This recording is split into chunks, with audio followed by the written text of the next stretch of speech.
Welcome to V3 news లక్ష్యం సమాజ హితం నేను మీ జోనాభిరామ్ ముందుగా హెడ్లైన్స్ మరో 90 బస్తీ దవాఖానాల ఏర్పాటుకు ప్రభుత్వం చర్యలు వెల్లడించిన వైద్య శాఖ మంత్రి ఈటల రాజేందర్ తిరుమల శ్రీవారి సంపదపై రాష్ట్ర ప్రభుత్వం కన్నుపడింది సంచలన వ్యాఖ్యలు చేసిన ఏపీ బీజేపీ రాష్ట్ర అధ్యక్షులు సోము వీర్రాజు కర్తాల్ వీరాంజనేయ స్వామి ఆలయంలో జీవధ్వజ ప్రతిష్టాపన ప్రత్యేక పూజలు చేసిన కల్వకుర్తి ఎమ్మెల్యే జైపాల్ యాదవ్ సూర్యాపేట ఏరియా ఆసుపత్రిలో దారుణం గర్భిణీ స్త్రీకి ఆపరేషన్ చేసిన నర్స్ చిన్నారి మృతి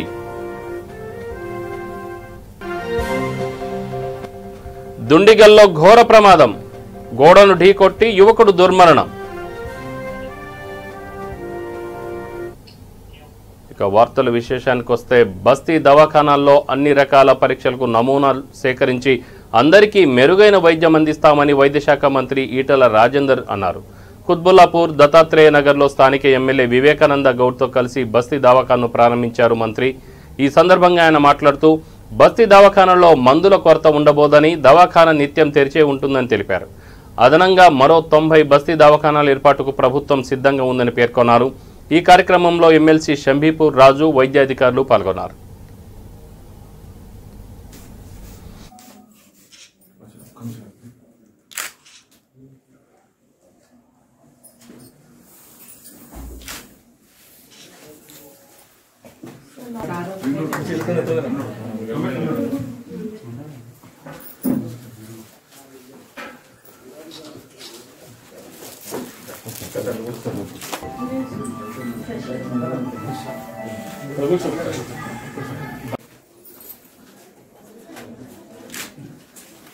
बस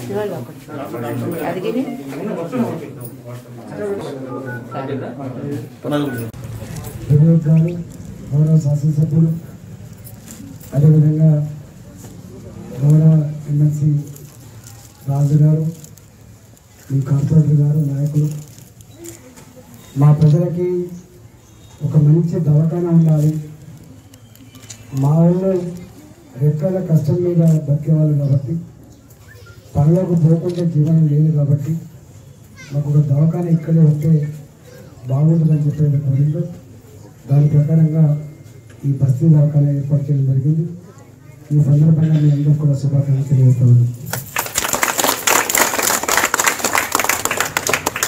మా కమిషనర్ ఫ్యామిలీ వెల్ఫేర్ వచ్చిండ్రు వారు అదేవిధంగా జోనల్ కమిషనర్ గారు కూడా వచ్చిండ్రు వీరి ఆధ్వర్యంలో నిత్యం ఒక్కరోజు కూడా ఆఫర్ లేకుండా ఈ బస్తీ దవాఖానా నడుస్తుంది మీరు అనుకుంటారు ఇక్కడ కేవలం బస్తీ దవాఖానా కదా ల్యాబ్ ఉందో లేదో అంటే భావన ఉంటుంది మీకు అవసరమైనటువంటి అన్ని శాంపిల్స్ కూడా కలెక్ట్ చేసుకొని తెలంగాణ డయాగ్నోస్టిక్ సెంటర్ కూడా ఉంటుందని రూపాయి ఖర్చు లేకుండా మీ రక్త పరీక్షలు కానీ ఇతర పరీక్షలు కానీ చేసేటువంటి స్కోప్ కూడా ఉంటుంది కాబట్టి ఇప్పుడు అడిగిన డాక్టర్ గారిని ఎక్కడమ్మా అంటే నా సుచిత్ర అన్నారు సుచిత్ర అంటే తప్పకుండా రోజు వచ్చేటువంటి ఆస్కారం ఉంటుంది కాబట్టి ఈ బస్తీ దవాఖానాన్ని మీ దవాఖానాగా భావించి గొప్పగా దీన్ని ఆదరించి నడుపుకోవాలని చెప్పి నేను కోరుతా ఉన్నాను మందుల కొరత కానీ ఇతరత్ర ఏ సమస్యలు మీకు ఉన్నాయని చెప్పి హామీ ఇస్తాను గౌరవ ముఖ్యమంత్రి కేసీఆర్ గారు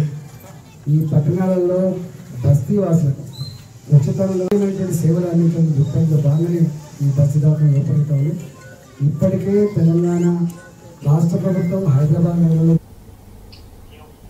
తిరుమల శ్రీవారి సంపదపై రాష్ట్ర ప్రభుత్వం కన్నుపడిందని బీజేపీ నేత సోము వీర్రాజు విమర్శించారు తిరుమల స్వామివారిని దర్శించుకున్న అనంతరం ఆయన మీడియాతో మాట్లాడుతూ భక్తులు సమర్పించే ప్రతి రూపాయి ధార్మిక కార్యక్రమాలకే వినియోగించాలని డిమాండ్ చేశారు సహజ వనరులు ప్రకృతి సంపదలు సమృద్ధిగా ఉన్న మన రాష్ట్రాన్ని అగ్రగామిగా తీర్చిదిద్దేలా పాలకులకు జ్ఞానం ప్రసాదించాలని దేశాన్ని అభివృద్ధి పదంలో నడిపిస్తున్న నరేంద్ర మోడీకి దేవుడు ఆయురారోగ్యాలు ఇవ్వాలని ఆకాంక్షించినట్లు తెలిపారు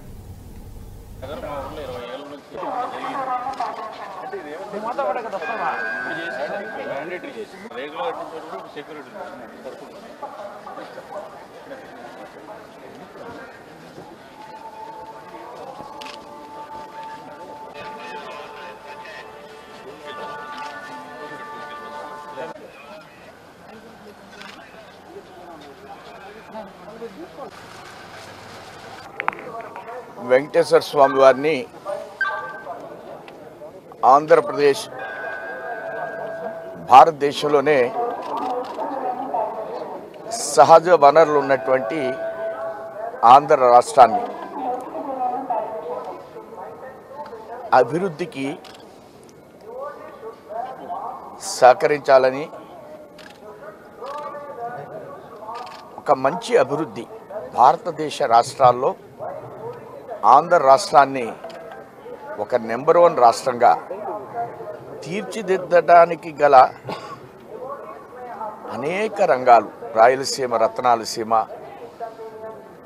ఉత్తరాంధ్ర జిల్లాల్లో అద్భుతమైన భూసంపద, మధ్యాంధ్రలో నీటి వనరులు, ఇంత అద్భుతమైనటువంటి ప్రాంతాన్ని మంచి ఆలోచనతో పరిపాలకుల్ని రాష్ట్ర అభివృద్ధిలో చక్కటి పాత్ర పోషించేటువంటి మనస్తత్వాన్ని కలుగజేయాలని స్వామివారిని కోరుకోవడం జరిగింది. అట్లనే స్వామికి సంబంధించినటువంటి నిధుల మీద ఎవరి కన్ను పడకూడదు. చాలా ప్రభుత్వాలు ప్రయత్నం చేస్తున్నాయి. వారి కళ్ళు ప్రజలిచ్చేటువంటి కానుకల మీద దూరంగా ఉండాలనేది స్వామివారిని కోరుకోవడం జరిగింది. అట్లనే నరేంద్ర మోడీ యొక్క ఆరోగ్యం, పరిపాలకుల యొక్క ఆరోగ్యాన్ని, మంచి ఆరోగ్యాన్ని ఇవ్వాలని. రంగారెడ్డి జిల్లా కడ్తాల మండలం అనుమాస్పత్తి గ్రామ శివార్లో గల వీరాంజనేయ స్వామి ఆలయం, శ్రీ వెంకటేశ్వర ఆలయంలో జీవధ్వజ ప్రతిష్టాపన మహోత్సవం ఘనంగా జరిగింది. గ్రీన్ రెవల్యూషన్ వ్యవస్థాపకురాలు లీలా లక్ష్మారెడ్డి ఆధ్వర్యంలో వేడుకలు వైభవంగా నిర్వహించారు. ఆలయ ఆవరణలో ధ్వజస్తంభ ప్రతిష్టాపన వేద పండితుల మధ్య అంగరంగ వైభవంగా జరిగింది. ఈ కార్యక్రమానికి కల్వకుర్తి ఎమ్మెల్యే జైపాల్ యాదవ్ హాజరై ఆలయంలో పూజలు నిర్వహించారు.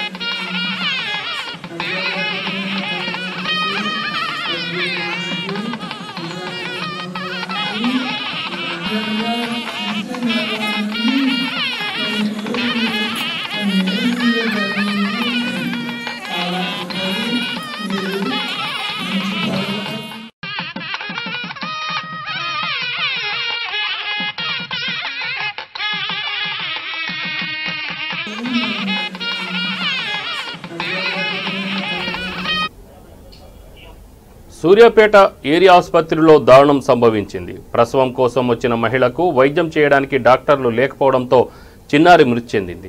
పెన్పహాడ్ మండల కేంద్రానికి చెందిన ఫాల్గుణ శ్రీలత దంపతులు ప్రసవం కోసం సూర్యాపేట ఏరియా ఆసుపత్రికి ఆశ్రయించారు. సమయానికి వైద్యులు అందుబాటులో లేకపోవడంతో అక్కడి నర్సు ఆ మహిళకు ఆపరేషన్ చేసింది. ఈ క్రమంలో పొరపాటుగా పసికందు తలపై కత్తెర పెట్టడంతో గాయమైంది. దీంతో చిన్నారి తీవ్ర రక్తస్రావంతో మృతి చెందింది. వైద్యులెవరూ అందుబాటులో లేక నర్స్ ఆపరేషన్ చేయడంతోనే శిశువు మృతి చెందిందని కుటుంబ సభ్యులు, బంధువులు ఆందోళన వ్యక్తం చేస్తున్నారు.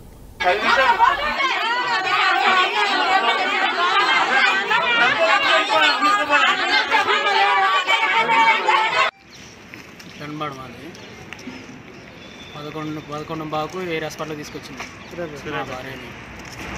Suryapet area hospital. అయితే 11 తీసుకొచ్చినాక గంట తర్వాత నొప్పులు స్టార్ట్ అయినాక నార్మల్ అవుతుందని చెప్పారు. నార్మల్ అవుతుందని చెప్పి అట్నే ఉంచారు. నొప్పులు తీయాలి. నొప్పులు వచ్చినాక మళ్ళీ కొద్దిగా అయినాక మళ్ళీ ఒక గంట తర్వాత మళ్ళీ నొప్పులు వచ్చినాయి. అట్లా 9:30, 10 దాకా ఉంచారు. అట్లా 9:30, 10 గంటల దాకా నొప్పులు స్టార్ట్ అయినాయి. ఎక్కువ స్టార్ట్ అయ్యి 10 గంటలకు లోపల తీసుకెళ్ళి 10 గంటలకు లోపల తీసుకెళ్ళి ఏం చేసిరో తెలియదు. 11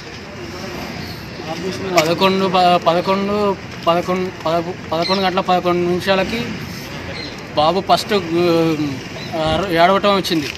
తర్వాతకి ఇక మళ్ళీ రాలేదు. ఇక స్టేషన్ అలా మరి నర్సులు, 2 నర్సులు, ఆయాలు 2, ఒక మగ మనిషి, మొత్తం 5 చేసి డాక్టర్ లేదు, ఇద్దరు నర్సులు, ఇద్దరు ఆయాలు, ఒక మగ. మేడం రాలేదు, మేడం రాలేదు. నైట్ నుంచి హాస్పిటల్ లేదు, నైట్ డ్యూటీ లేదా? నర్సులను పెట్టి నైట్ డ్యూటీలో వాళ్ళు రాకుండా బాబు చనిపోయింది.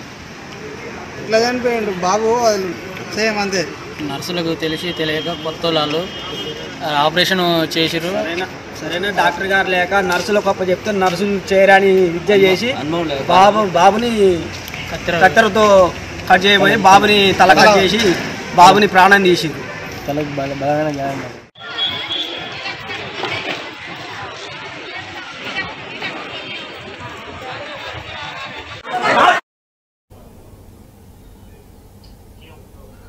దుండిగల్ పిఎస్ పరిధిలోని సాయి పూజా కాలనీలో ఘోర ప్రమాదం సంభవించింది. ఉద్యోగ విధుల కోసం బైక్పై బయలుదేరిన ఓ యువకుడు ప్రమాదవశాత్తు గోడను ఢీకొట్టి అక్కడికక్కడే మృతి చెందాడు. ఉద్యోగం కోసం వెళ్తున్న పెద్దారాం అనే యువకుడు మండల కార్యాలయం వద్ద అదుపు తప్పి ఎదురుగా ఉన్న గోడను బలంగా ఢీకొట్టాడు. దీంతో యువకుడు అక్కడికక్కడే కింద పడి మృతి చెందాడు. సమాచారం అందుకున్న పోలీసులు సంఘటనా స్థలానికి చేరుకొని మృతదేహాన్ని పోస్టుమార్టం నిమిత్తం ఉస్మానియా ఆసుపత్రికి తరలించారు. కేసు నమోదు చేసి దర్యాప్తు చేస్తున్నారు.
రామోజీపేట దళితులపై దాడి చేసిన వారిపై చట్టరీత్యా చర్యలు తీసుకోవాలని ఎంఆర్పీఎస్ రాజన్న సిరిసిల్ల జిల్లా ఇన్ఛార్జి ఖానాపురం లక్ష్మణ్ అన్నారు. ఈ మేరకు గంభీరావుపేట మండల తహసీల్దార్కు వినతి పత్రం సమర్పించారు. అనంతరం లక్ష్మణ్ మాట్లాడుతూ నిందితులపై ఎస్సీ ఎస్టీ అట్రాసిటీ కేసులు నమోదు చేసి చర్యలు తీసుకోవాలని డిమాండ్ చేశారు. బాధిత కుటుంబాలకి ప్రభుత్వం నష్టపరిహారం అందజేయాలని, ఇలాంటి సంఘటనలు పునరావృతం కాకుండా చర్యలు తీసుకోవాలని కోరారు.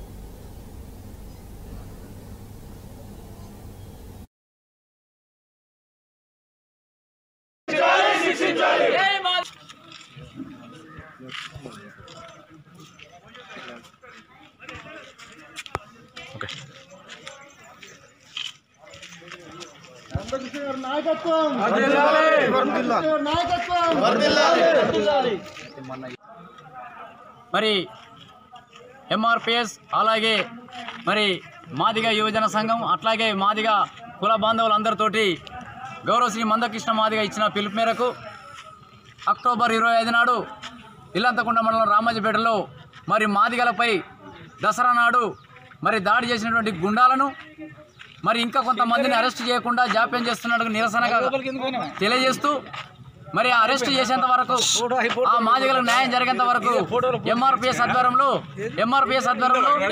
మరి పెద్ద ఎత్తున పోరాటం చేయడానికి మరి సిద్ధంగా ఉన్నదని ఈ సందర్భంగా తెలియజేస్తున్నాం. మాదిగ ఉపకులారా, ఈరోజు రాష్ట్రంలో దేశంలో జరుగుతున్న దాడులు, దళితులపై, ఎస్సీ ఎస్టీ బీసీ మైనారిటీ వర్గాలపై జరుగుతున్న దాడులకు నిరసనగా అట్లాగే రామోజీపేటలో మాదిగలపై చేసినటువంటి దాడులను మరి తీవ్రంగా ఖండిస్తూ మరి మనం అందరము ఇవాళ బాబాసాహెబ్ అంబేద్కర్ పెట్టిన భిక్షతోటి ఇవాళ రాజ్యాధికారంలో సర్పంచులుగా, ఎంపీటీసీలుగా, జడ్పీటీసీలుగా, మంత్రులుగా, ఎమ్మెల్యేలుగా, మరి ముఖ్యమంత్రులుగా మరి మనం నిలబడ్డాం. మరి అక్కడ జరిగిన దుర్మార్గమైన విషయం ఏంటంటే ఒక బాబాసాహెబ్ అంబేద్కర్ విగ్రహాన్ని పెట్టడానికి మరి మాదిగలు మాట్లాడినందుకు అక్కడ ఉన్నటువంటి కొంతమంది మరి బీసీలే, వాళ్ళు బీసీలు అయినప్పటికీ కూడా మరి వాళ్ళు మరి ఈ మనువాదాన్ని దృక్పుచ్చుకొని ఆ మనువాద సిద్ధాంతాన్ని పునికిపుచ్చుకొని ఆ మనువాద రొంపులో పడిపోయి అక్కడ ఉన్నటువంటి ఆ కులాలందరినీ ఎగేసుకొని వచ్చి మాదిగ పల్లెపై దాడి చేయడం జరిగింది. ఆ దాడి మామూలు కాదు, అది ఆనాడు కారంచేడు చుండూరు అక్కడ ప్రాణాలు పోయినాయి, ఇక్కడ ప్రాణాలు పోలేదు. అంటే వాళ్ళు ఎంత దుర్మార్గమైన మరి కక్షతలు ఉన్నారనేది కూడా ఈ సందర్భంగా తెలియజేస్తున్నాం. అందుకొరకే మాదిగా కులస్తులారా, రామాజపేటలో జరిగినటువంటి దళితులపై దాడి విషయంలో మందకృష్ణ మాదిగ గారి పిలుపు మేరకు గంగాపేట మండల కేంద్రంలో ఈరోజు నిరసన కార్యక్రమం జరుపుకుంటూ ఎంఆర్ఓ గారికి మెమరాండం ఇవ్వడం జరిగింది. ఇకపై ఎక్కడ కూడా దళితులకు ఇట్లాంటి దాడులు జరిగితే అసలు ప్రభుత్వాలు ఉన్నాయా లేవనేటువంటి ఆలోచన కలుగుతుంది. వెంటనే దళితులపై ఎవరైతే దాడి చేసినారో వాళ్ళపై కఠినమైనటువంటి శిక్షలు తీసుకొని ఇలాంటి సంఘటనలు పునరావృతం కాకుండా కోరాలని. రానున్న జీహెచ్ఎంసీ ఎన్నికల ఏర్పాట్లపై అధికారులు సమావేశం నిర్వహించారు. జీహెచ్ఎంసీ ప్రధాన కార్యాలయంలో పోలీసు అధికారులు, జీహెచ్ఎంసీ అధికారులు సమన్వయ సమావేశం ఏర్పాటు చేశారు. ఈ సమావేశానికి GHMC commissioner DS Lokesh Kumar, Hyderabad police commissioner Anjani Kumar, Rachakonda police commissioner Mahesh Bhagwat, Cyberabad commissioner VC Sajjanar, ఇతర సీనియర్ పోలీసు అధికారులు, జీహెచ్ఎంసీ జోనల్ డిప్యూటీ కమిషనర్లు హాజరయ్యారు.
నాగోల్లోని శుభం గార్డెన్స్లో తెలంగాణ బీసీ హక్కుల సభ ఘనంగా జరిగింది. ఈ కార్యక్రమంలో ముఖ్య అతిథులుగా బీజేపీ రాష్ట్ర అధ్యక్షులు బండి సంజయ్, బీజేపీ సీనియర్ నాయకులు లక్ష్మణ్, ఆచార్య సామ రంగారెడ్డి, పెద్ద ఎత్తున బీజేపీ నాయకులు పాల్గొన్నారు.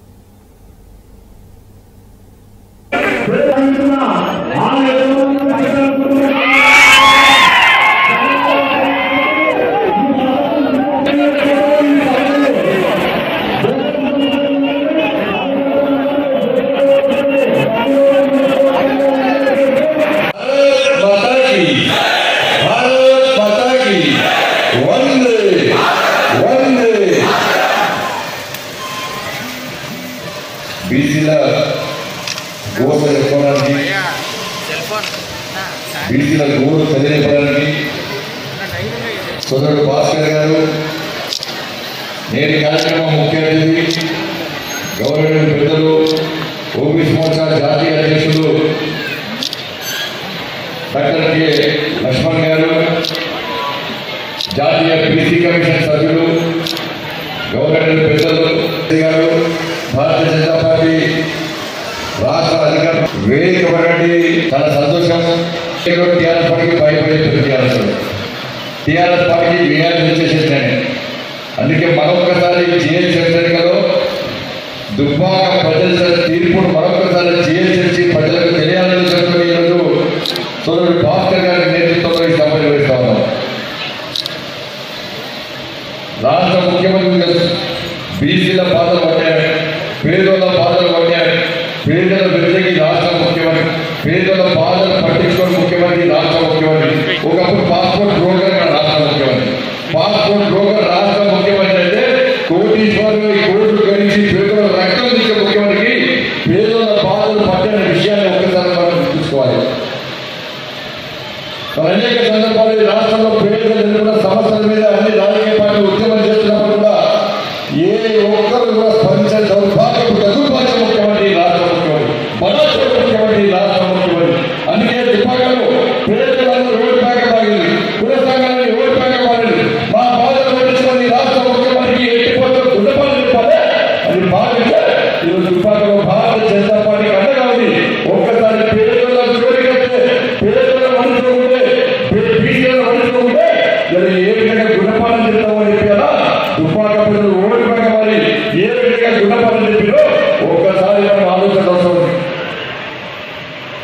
మన రాష్ట్ర మంత్రివర్గం అదే పరిస్థితి.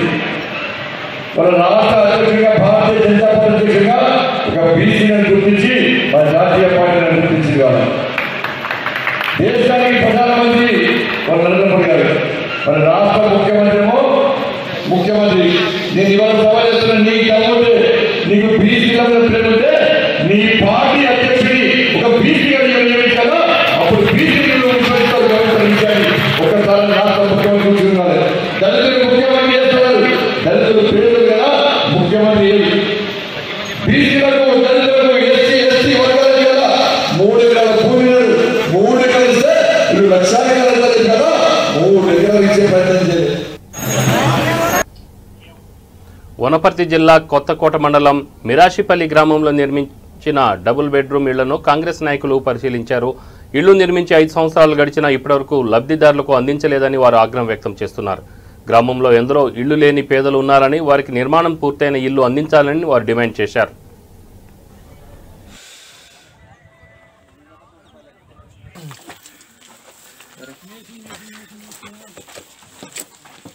ట్యాంక్ సంబంధించి చెరువు పక్కనే ఉంది. దాంట్లో 2 ముసళ్ళు కూడా ఉన్నాయంట. మరి మొన్న జరిగినటువంటి పడ్డటువంటి వర్షాలకు మరి ఈ ప్రాంతం అంతా కూడా నీళ్ళల్లో దాదాపు 4-5 ఇళ్ళు మునిగిపోవడం జరిగింది. ఏదైతే భూమిని సెలెక్ట్ చేసుకోవాలనో, లబ్ధిదారులకు ఎవరైతే పేదలకు ఇల్లు ఇవ్వాలనో ఒక పల్లెం ప్రాంతంలో కాకుండా మిట్ట ప్రాంతంలో ఇళ్లకు సెలెక్ట్ చేసి ఇచ్చినట్లయితే లబ్ధిదారులు 4 కాలాల పాటు ఉండేదానికి అవకాశం ఉంటుంది. మీరు కట్టిందే చెరువుల సగం నీళ్లు మునిగిపోతాయి. మళ్ళా దానిలను పూర్తి చేయకుండా ఇబ్బంది పెట్టడం ఇది సరైన పద్ధతి కాదు. మీరు కనుక ఈ రాబోయే కొన్ని రోజుల్లో ఈ లబ్ధిదారుల ఎంపిక పూర్తి చేసి ఈ ఇళ్లను ఉపయోగంలోకి తీసుకోకపోతే ప్రజల పక్షాన అఖిల పక్షాన మేమే ఇళ్లను లబ్ధిదారులను పారదర్శకంగా గ్రామం రచ్చకట్ట దగ్గర ఎంపిక చేసి గ్రామస్తులకు హ్యాండ్ ఓవర్ చేసే పరిస్థితి దయచేసి తెచ్చుకోవద్దని చెప్పేసి నేను కాంగ్రెస్ పార్టీ ద్వారా డిమాండ్ చేస్తా ఉన్నాను. మీరు ఇండ్లు కట్టించింది సంఘ విద్రోహ కార్యక్రమాలకా లేకపోతే నిజమైన నిరుపేదలకు ఇవ్వడానికా అనేది ఆలోచించుకోవాల్సిన విజ్ఞత మీపైనే వదిలిపెడతా ఉన్నానని, ఈ రాబోయే వారం 10 రోజుల్లో ఖచ్చితంగా లబ్ధిదారులు ఎంపిక చేసి ఈ ఇండ్లను పూర్తి స్థాయిలో ఉపయోగంలోకి తేవాలని చెప్పేసి కాంగ్రెస్ పార్టీ తరఫున నేను డిమాండ్ చేస్తా ఉన్నాను. 2015 సంవత్సరంలో ప్రారంభించినటువంటి డబుల్ బెడ్రూమ్ ఇండ్లు 20 ఇండ్లు మాత్రము పూర్తిగా అయినవి. అవి ఇవ్వడానికి వాళ్ళు బాగా ఇబ్బంది చేస్తారు. లబ్ధిదారుల ఎంపిక చేయడంలో మన ప్రస్తుతం ఉన్న ప్రభుత్వం వాళ్లకు సంబంధించిన వ్యక్తులకే ఇవ్వాలని చెప్పి లిస్టు తయారు చేసిర్రు. అలాంటి కాదు, అది పద్ధతి కాదు. వాళ్ళకి ఇండ్లు ఉన్నవి. ఇండ్లు లేని నిరుపేదలు చాలా మంది ఉన్నారని చెప్పేసి మేము 146 మంది లిస్టు తయారు చేసి ఎంఆర్ఓ దృష్టికి తీసుకుపోయినాం. ఇక్కడ ఉన్న స్థానిక నాయకులు ఏం చెప్తున్నారంటే, లేదు కాంగ్రెస్ పార్టీ వాళ్ళు కానీ ఊర్లో ఉన్న పెద్ద మనుషులు ఈ ఇండ్లను ఇవ్వకుండా అడ్డుకుంటున్నారు అంటున్నారు. దయచేసి అది తప్పు. మేము గ్రామ పంచాయతీ ముందర సవాల్ చేస్తున్నాం. నిజమైన నిరుపేదలకు ఇవ్వడానికి వాళ్ళు ముందుకు వస్తే మాకు సంతోషం. కానీ ఇండ్లు లేని వాళ్ళకు పక్కన పెట్టి ఇండ్లున్న వాళ్ళతో డబ్బులు తీసుకొని మేము వాళ్ళకి ఇస్తామంటే మాత్రం ఇక్కడ న్యాయం కాదని చెప్పేసి మేము డిమాండ్ చేస్తున్నాం.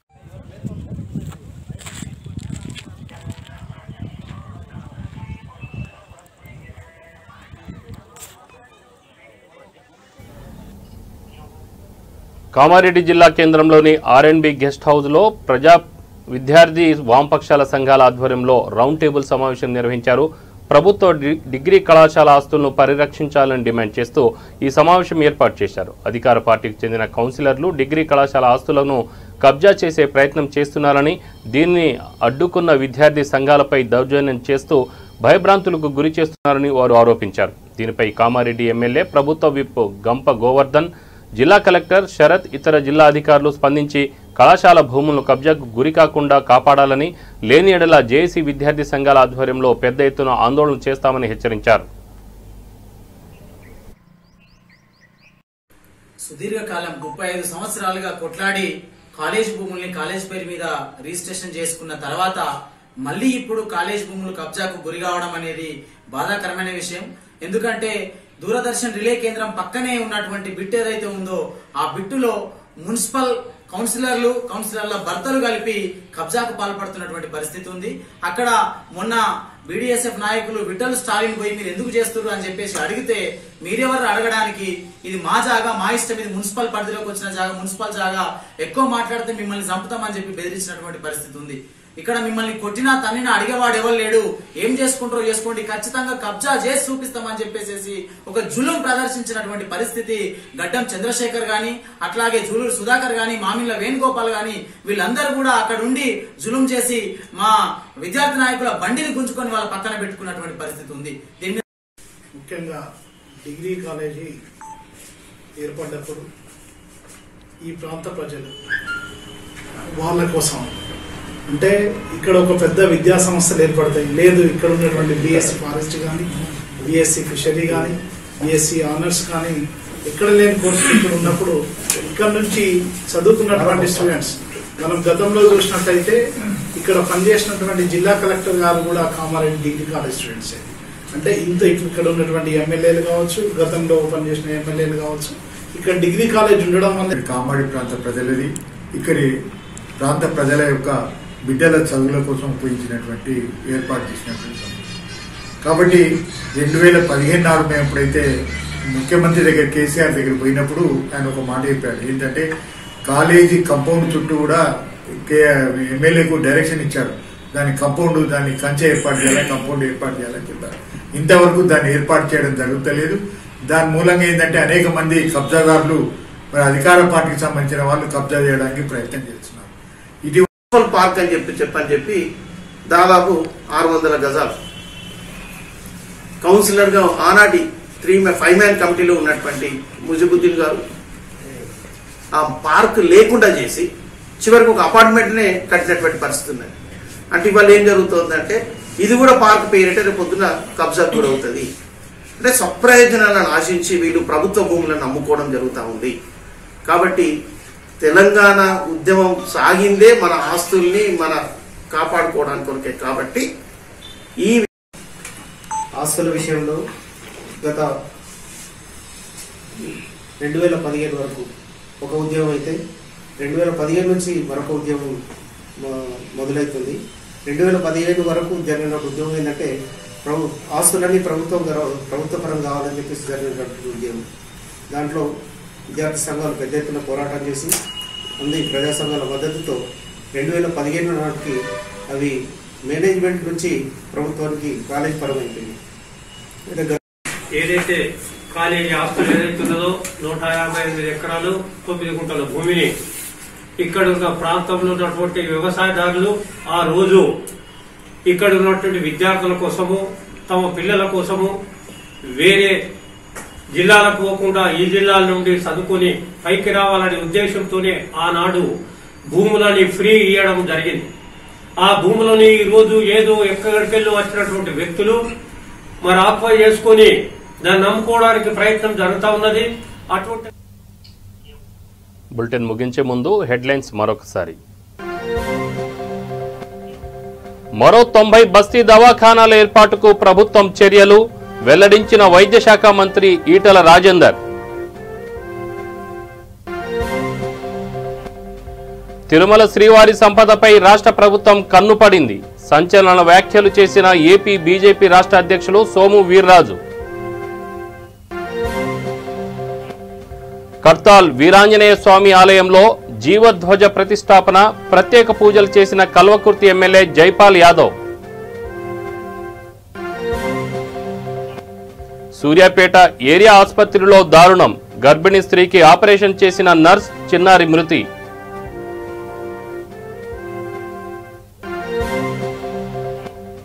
దుండిగల్లో ఘోర ప్రమాదం, గోడను ఢీకొట్టి యువకుడి దుర్మరణం.